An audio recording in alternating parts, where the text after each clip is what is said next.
नमस्कार साथियों, मैं आर के शर्मा आप सभी का बहुत बहुत स्वागत करता हूं मेरे यूट्यूब चैनल मानो या ना मानो ऑनलाइन अर्निंग पर। साथियों, आप लोग यहां देख पा रहे होंगे, मैंने अपने स्क्रीन पर हाइडिएस्ट टोकन बिटमार्ट पर खोल के रखा हुआ है। यहां पे आप देख रहे होंगे, मैंने जो लगभग $20 इसमें लगाया था वो अभी घट करके $19.11 पे आ गई है। नीचे यहां आप देख पा रहे होंगे। तो साथियों, हम लोग इस पे चर्चा करेंगे कि ऐसा क्यों हो गया कि जो कि पिछली बार जिस टोकन ने इतना कमाल किया था, जिस टोकन ने इतना कमाल करके दिखाया था, इसी कंपनी की दूसरी टोकन ने आज ऐसा क्या हो गया, कल ऐसा क्या हो गया कि ये टोकन थोड़ा भी पंप नहीं की और अपने लॉन्च के बाद से लगातार नीचे ही आ रही है। तो ये समझना होगा साथियों, और ये समझाने के लिए ही मैं यहाँ आप सभी को मेरे YouTube चैनल मानो या ना मानो ऑनलाइन अर्निंग पर प्रतिदिन कोशिश करता हूँ कुछ सिखाने की। तो साथियों, हाइडिएस्ट टोकन के गिरने के पीछे दो तीन कारण हैं मुख्य। एक तो ये कंपनी जिस दिन लॉन्च हुई, लॉन्च होने के साथ ही इस टोकन के साथ में कुछ गलत हो गया, या इस टोकन का लॉन्च सही से नहीं हो पाया हम कह सकते हैं, क्योंकि कुछ इस कंपनी के कथनानुसार कुछ हैकर्स ने अपने तरफ से इसके टोकन को बांटना शुरू कर दिया था, जिसे कि बाद में कंपनी को बदलना पड़ा। साथियों, ये कोई दिक्कत वाली बात नहीं थी, ये तो इन्होंने ट्रैक कर लिया और अपना टोकन बदल दिया। तो फिर इसके बाद ऐसा क्या हो गया कि हाइडिएस्ट टोकन पंप हुई ही नहीं। तो साथियों, सबसे बड़ी बात है कि हाइडिएस्ट टोकन को बेचने के लिए कंपनी ने इतना हाइप बनाया, इतना एडवर्टाइजमेंट किया कि लोगों ने इसे बल्क में ख़रीदा। और बल्क में ख़रीदने के कारण ये हुआ कि ये टोकन बहुत से लोगों के पास चली गई, और उन सारे लोगों ने जब ये देखा कि ये टोकन जब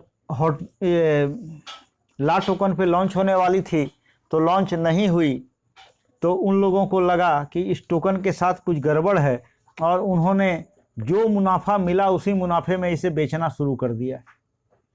तो साथियों, यही इस हाइडिएस्ट टोकन के साथ ट्रेजेडी हो गई। और एक और कारण है कि हाइडिएस्ट टोकन के नहीं बढ़ने का, क्योंकि इन्होंने अपना जो टोकन है वो अरबों खरबों में बना दिया। इतना ज़्यादा टोकन जहाँ पे भी रहेगा तो उसकी सप्लाई कम नहीं होगी, और मार्केट डिपेंड करता है, कोई भी मार्केट डिपेंड करता है डिमांड एंड सप्लाई पर। तो यहाँ सप्लाई अनलिमिटेड है तो डिमांड कभी बढ़ेगी ही नहीं। आज अगर बिटकॉइन इतनी ज़्यादा बढ़ रही है, बिटकॉइन आज अगर 6 रुपये का बिटकॉइन हम देख रहे हैं कि 33 लाख रुपए पे आज आदमी उसे खरीद रहे हैं, तो इसका मेन कारण है बिटकॉइन का सप्लाई।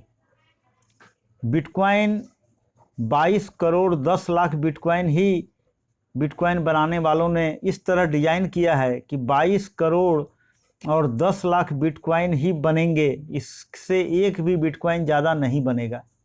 और उसमें से लगभग 80% to 85% बिटकॉइन बन चुका है, मार्केट में आ चुका है, और लगभग अभी 20-22 साल में ये पूरा कंप्लीट होगा। तो आप अंदाज़ा लगा सकते हैं कि 22 करोड़ 10 लाख बिटकॉइन बहुत ज़्यादा बिटकॉइन नहीं होता है, जिसके चलते बिटकॉइन की इतनी डिमांड है। और बिटकॉइन के डिमांड के पीछे एक तो इसका सप्लाई कम होना है, और दूसरा बिटकॉइन जो सर्विसेज प्रदान करती है, बिटकॉइन जो सर्विसेज प्रदान करती है वो ये सारे टोकन नहीं कर पाते हैं। तो आदमी बहुत कंफर्ट महसूस करता है बिटकॉइन के साथ में। कोई भी अगर बिटकॉइन खरीदता है तो ये तो एश्योरिटी वो जानता है कि इसकी सप्लाई लिमिटेड है। तो जब सप्लाई लिमिटेड होगी तो वो रेट भागेगा ही भागेगा। और ये सारी टोकन, जितने भी टोकन आप देखते हैं लॉन्च हो रहे हैं या होंगे या आने वाले समय में आप सुनेंगे ये टोकन लॉन्च हो रही है, तो वो टोकन का सप्लाई ही ये लोग इतना ज़्यादा रखते हैं कि वो टोकन पंप करना मुश्किल है। और जब इतना ज़्यादा सप्लाई वो दिखा देते हैं, उसके बाद ये टोकन बनाने वाले आपको बोलते हैं कि हम 50% बर्न कर देंगे, 60% बर्न कर देंगे। अरे भाई, जब आप 60% बर्न कर ही दोगे तो बनाने की क्या आवश्यकता है?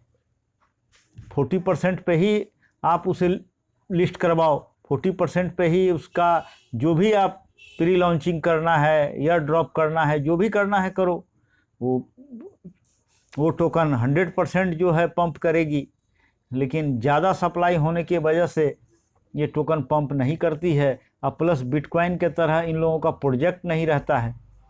तो साथियों, जो भी हो, इन सारी बातों को समझना पड़ेगा और ये समझ कर ही टोकन लेना पड़ेगा।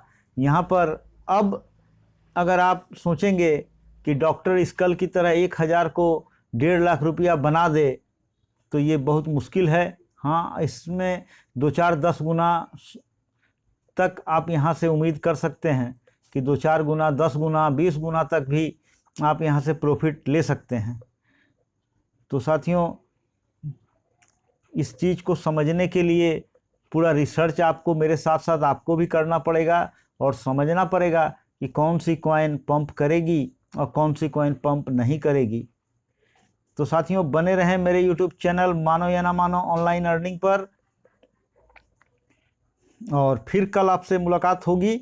जिन जिन साथियों ने मेरे यूट्यूब चैनल मानो या ना मानो ऑनलाइन अर्निंग को अभी तक सब्सक्राइब नहीं किया है, वो कृपया सब्सक्राइब कर लें, लाइक कर दें, शेयर कर दें, जिससे कि हम लोगों का हौसला भी बढ़ता रहे और हम लोग आपको क्रिप्टो करेंसी की दुनिया की सैर कराता रहें, मैं कराता रहूं, और आप लोग वहां से कुछ न कुछ अर्न करते रहें, जिससे कि आप लोगों को भी ये महसूस हो कि नहीं, इस चैनल पे आने के बाद मुझे कोई नुकसान नहीं हुआ है, फ़ायदा ही है।